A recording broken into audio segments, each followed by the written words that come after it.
Last Sunday we celebrated the Christian festival of Pentecost. The word Pentecost comes from the Greek word for 50th, because Pentecost happens 50 days after Easter. Just like the word pentagon, which is the word for a 5-sided shape.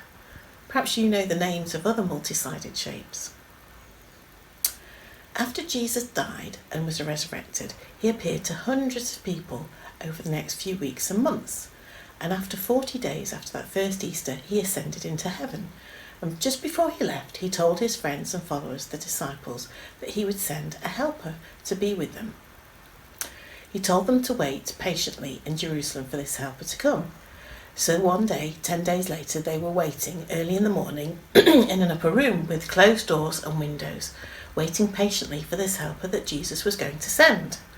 Suddenly there was a noise like a mighty rushing wind, and flames seemed to appear above the disciples' heads. They weren't the kind of flames that burnt you.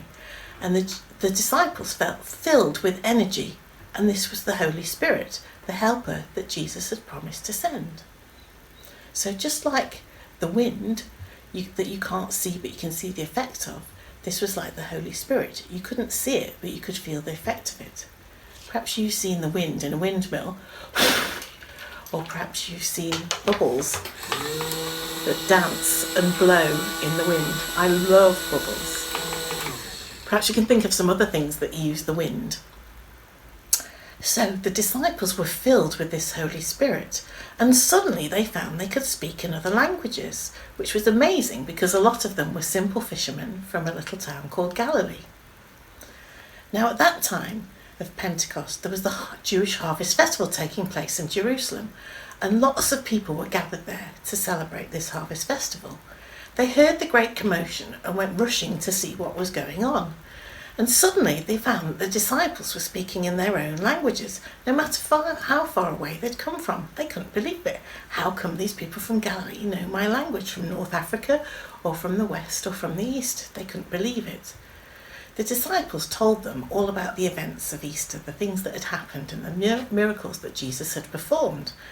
And that day, 3,000 people decided to be followers of Jesus. And from then on, they went back home to their own territories and regions, and they spread the word about Jesus.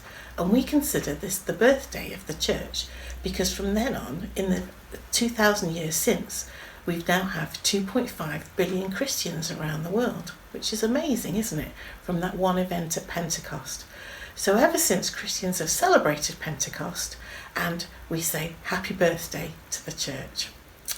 Thanks for listening. Hope to see you soon.